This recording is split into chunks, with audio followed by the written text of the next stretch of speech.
नमस्कार किसान भाइयों। तो स्वागत है फिर से एक नई वीडियो में आप सभी किसान भाइयों का। आशा करता हूँ कि आप सभी अच्छे होंगे।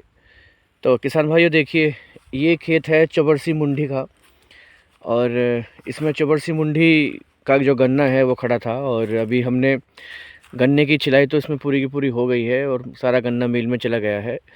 तो आपको बता देना चाहूँगा 13 ट्रॉली गन्ने हुए हैं, करीब करीब 58 क्विंटल पर बीघा का जो औसत है वो यहाँ पर मिला है चौबरसी गन्ने के अंदर। वैरायटी 0238 थी।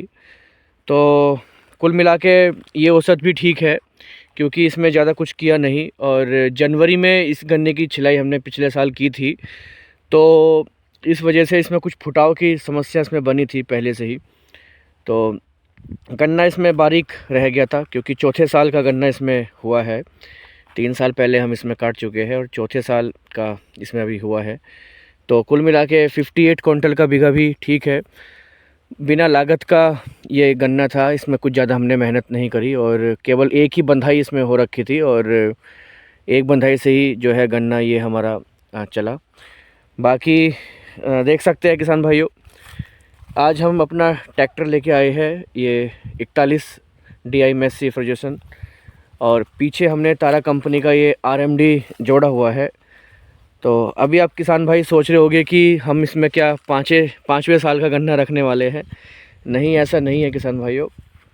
एक्चुअली इसमें मिट्टी चढ़ी हुई है, देखिए जैसा कि आप देख पा रहे हैं। तो मिट्टी चढ़ी हुई है तो इसमें अभी जब जैसे हम ये RMD चलाएंगे तो इसका जो हमने मिट्टी चढ़ा रखी है छोटे ट्रैक्टर से, ये सारी की सारी मिट्टी उतर जाएगी और जब हम इसमें हैरो चलाएंगे तो हैरो चलाना थोड़ा आसान हो जाएगा, तो जल्दी काम होगा। तो क्योंकि हमारे पास ये इम्प्लीमेंट है तो इसलिए हम कर पा रहे हैं। तो बहुत ज़रूरी है किसान भाइयों, अगर हम ट्रेंच या फिर रिंग पिट विधि के माध्यम से गन्ना उगा रहे हैं तो बड़ा ट्रैक्टर और साथ में इम्प्लीमेंट होने बहुत आवश्यक है, ज़रूरी है। तो इसमें जैसे ही ये इम्प्लीमेंट चलेगा, RMD चलेगा, तो ये खेत बिल्कुल प्लेन हो जाएगा। और अगर हम इसको हैरो से करते तो हैरो से बहुत ज़्यादा परेशानी आती टर्न करने पे, या फिर इसको, क्योंकि इसमें बहुत ज़्यादा गहरी खोड़ निकले हुए हैं, काफ़ी ज़्यादा मिट्टी चढ़ी हुई है।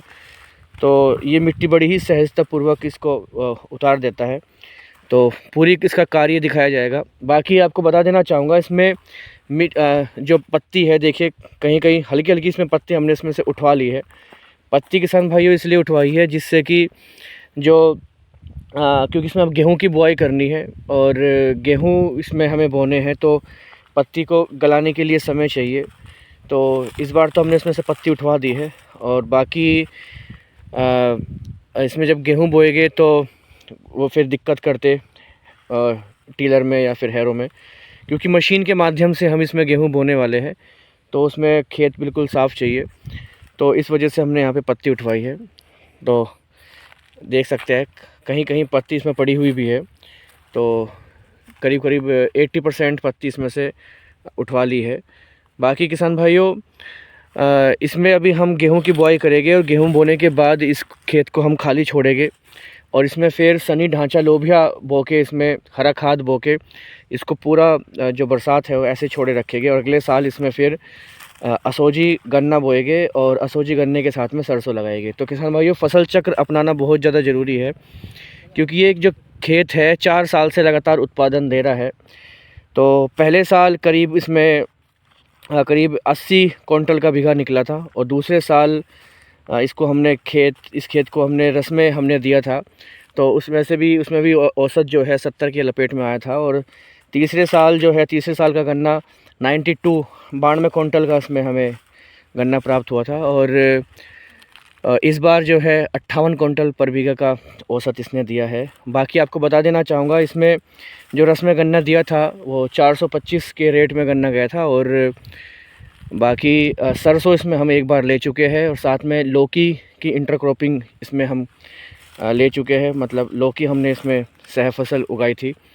तो देख सकते हैं किसान भाई, 2 फसल इसमें हमने एक्स्ट्रा ले ली है, लौकी की और सरसों की, और गन्ना जो है रस्में भी इसमें हम दे चुके हैं और अब इसमें गेहूं की बुआई इसमें हम अब करने वाले हैं। तो देख सकते हैं किसान भाइयों, बाकी इसमें फसल चक्र अपनाना बहुत ज़्यादा ज़रूरी है। तो इसी के चलते इसमें हम हरा खाद, सनी और ढांचा इसमें हम बोने वाले हैं गेहूँ कटाई के बाद। और इस खेत को फिर खाली छोड़ा जाएगा। इसमें बैक्टीरिया है, जो इफ़को कंपनी के जो बैक्टीरिया है NPK के, तो वो उसमें डाले जाएंगे, जिससे कि इस खेत में जो बैक्टीरिया की मोबिलिटी जो है अच्छे से बढ़े। वो आने वाले समय में सारी जानकारी आपको दी जाएगी। बाकी जो हम इसमें कार्य करने वाले हैं आज, थोड़ी उसकी जानकारी मैं आपको देना चाहूँगा। तो चलिए चलते हैं।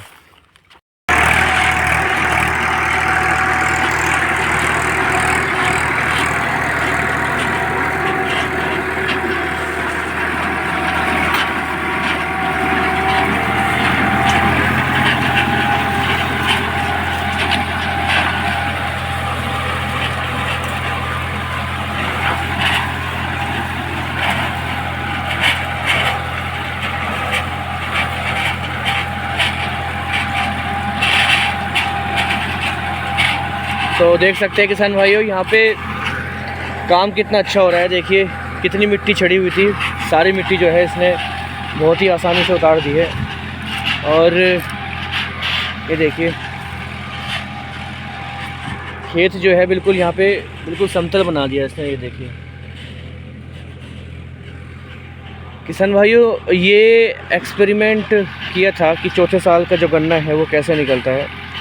तो बोर्ड जितना औसत लगभग इसने दे दिया है खेत में, और बाकी आगे से चौथे साल का गन्ना नहीं रखेंगे, क्योंकि गन्ना जो है बारीक पड़ जाता है। और ये देखिए जैसे जब कटिंग होता है, ये सबसे पहले अगर कटिंग यहाँ पे हुई है फर्स्ट ईयर में, तो फिर उसके बाद यहाँ पे, फिर उसके बाद यहाँ पे, तो इसमें क्या होता है, अगर हम मिट्टी चढ़ाते भी है तो गन्ना जो है वो गिरने की संभावना इसकी बनी रहती है, क्योंकि जड़ जो है कमज़ोर हो जाती है।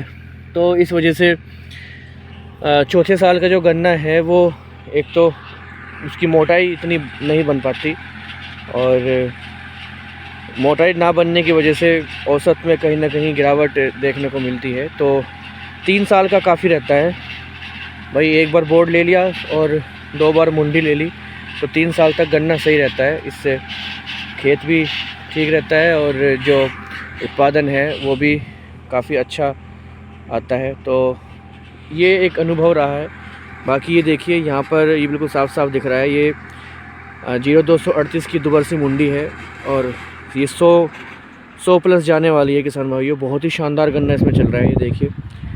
और बाकी सामने जो आप खेत देख पा रहे हैं, ये रिंगपिट का खेत है, और ये भी बिल्कुल लबालब भरा हुआ है गन्नों से। तो ये भी 100 से कम नहीं निकलने वाला। तो यही अनुभव मेरा कि चौथे साल का गन्ना ना लेके केवल 3 साल तक ही रखा जाए तो सही रहेगा। बाकी जलिंडे जो है वो कुछ इस प्रकार से निकल रहे हैं, ये देखिए लाल जो है इसके जलिंडे निकल रहे हैं। तो इस वजह से मतलब इसको ज़्यादा लंबे समय तक चलाना सही नहीं रहेगा।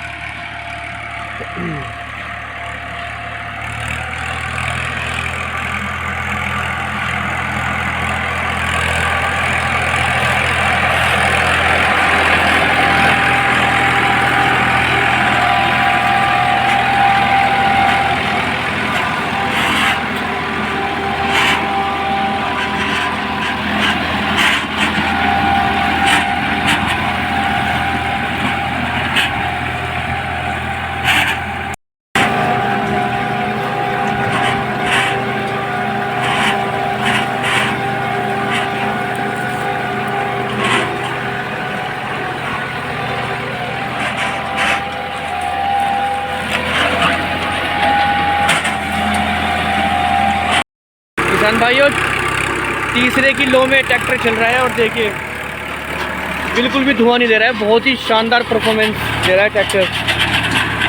F25 ट्रैक्टर जो है दबता था बहुत ज़्यादा, हालांकि उसने काम बहुत किया। और जब कलर खेत होता था तो उसमें दबता था, और ऐसे खेत नरम खेत में तो वो भी नहीं दबता था। लेकिन बहुत ही अच्छा परफॉर्मेंस ट्रैक्टर के द्वारा यहाँ पे हो रहा है। ये देखिए चाल कितनी अच्छी है। कटिंग बहुत ही शार्प यहाँ पे ट्रैक्टर कर रहा है ये, मतलब आरएमडी। ये देखिए। तो अब इसमें क्या होगा, देखिए खेत बिल्कुल जो है समतल हो गया है, और जब इसमें हम हैरो चलाएंगे तो बहुत ही बढ़िया हैरो यहाँ पे चलेगी। अब काम भी अच्छा होगा और कम तेल के साथ अच्छा, और इस टाइम भी बचेगा, तो ये ज़रूरी है।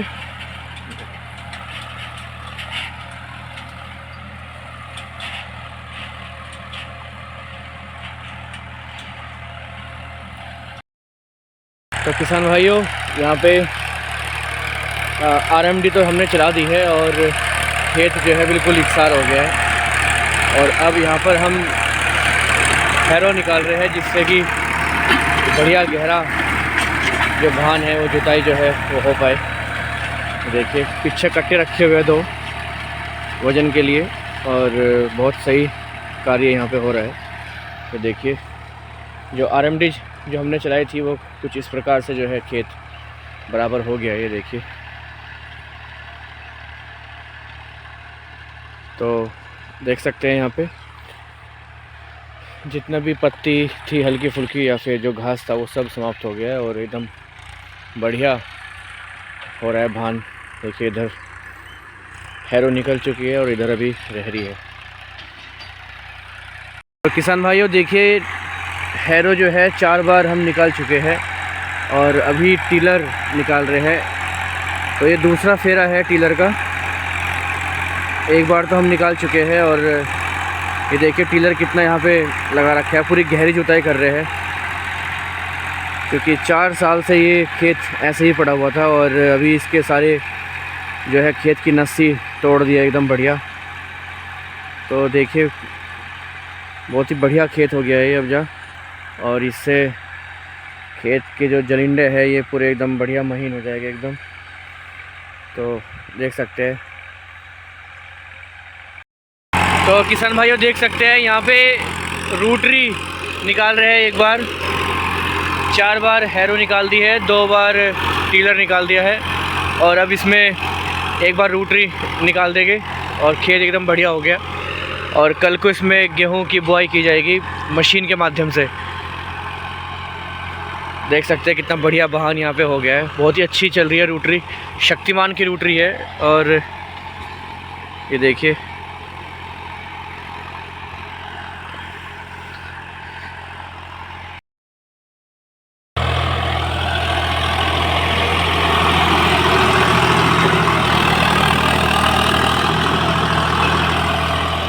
तो देख सकते हैं किसान भाइयों, यहाँ पे जो गेहूं की जो बुआई है मशीन से हम यहाँ पे करा रहे हैं।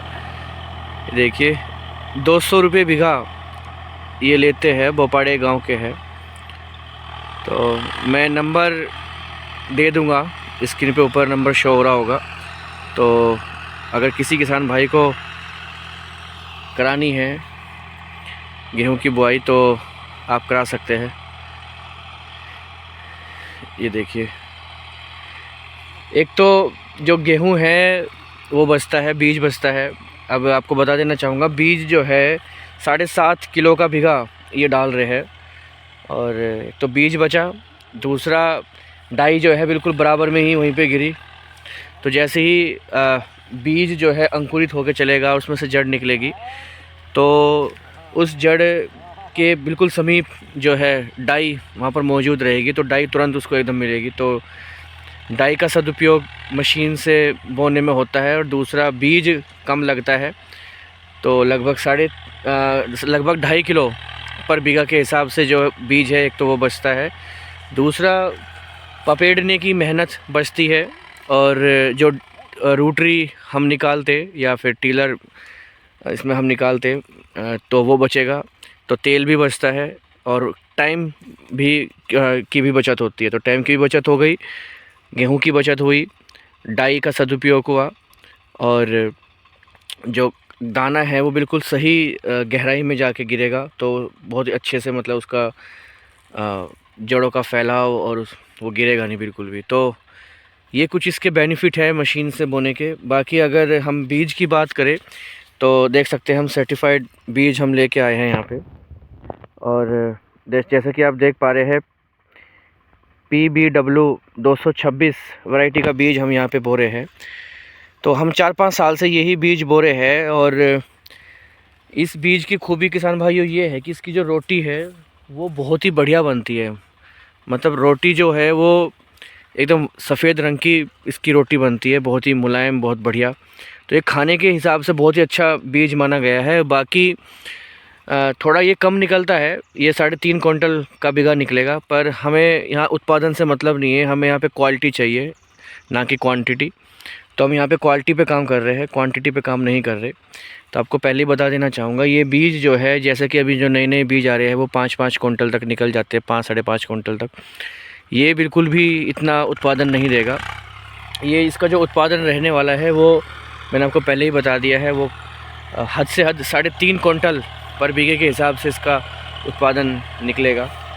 तो ये इसका उत्पादन हो गया किसान भाइयों। बाकी देख सकते हैं इसमें हमने यहाँ पे डाई जो है 1.5 कट्टा डाई लिया है। 7 बीघे का ये खेत है और 1.5 कट्टे डाई के अंदर हमने यहाँ पे करीब 50 किलो जो है माइक्रो न्यूट्रिएंट्स, उसके अंदर कैल्शियम है, मैग्नीशियम है और सल्फ़र है, बाकी अदर माइक्रो न्यूट्रिएंट्स है वो डाला है। क्योंकि 4 साल से इसमें हम गन्ना लगा रहे थे, तो इस बार ये खेत जो है खाली हुआ है। काफ़ी अजीब लग रहा है ये खेत, इतने दिनों बाद इसमें दूसरी फसल की बुआई हो रही है।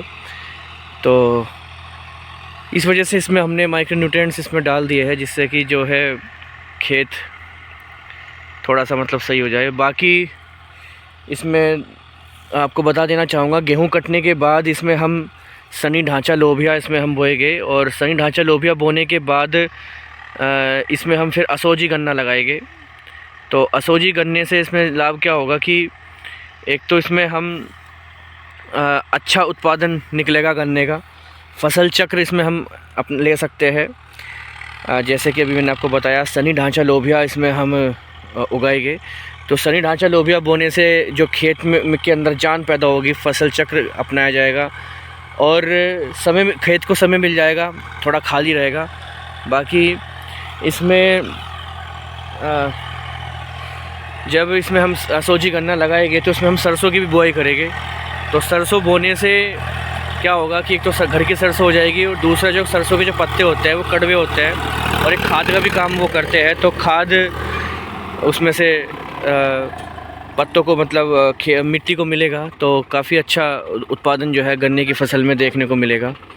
तो देख सकते हैं यहाँ पे इसके अंदर 2 पार्टीशन है।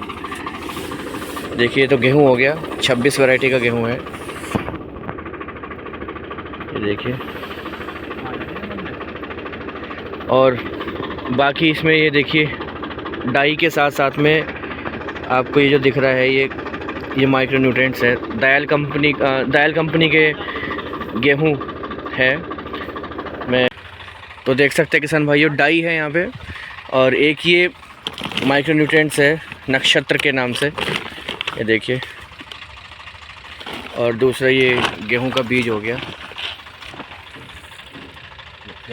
तो इस तरीके से कुछ ये हम यहाँ पे लगा रहे हैं खेत में। तो वीडियो कैसी लगी कमेंट्स करके आप ज़रूर बताइए। वीडियो देखने के लिए बहुत बहुत धन्यवाद।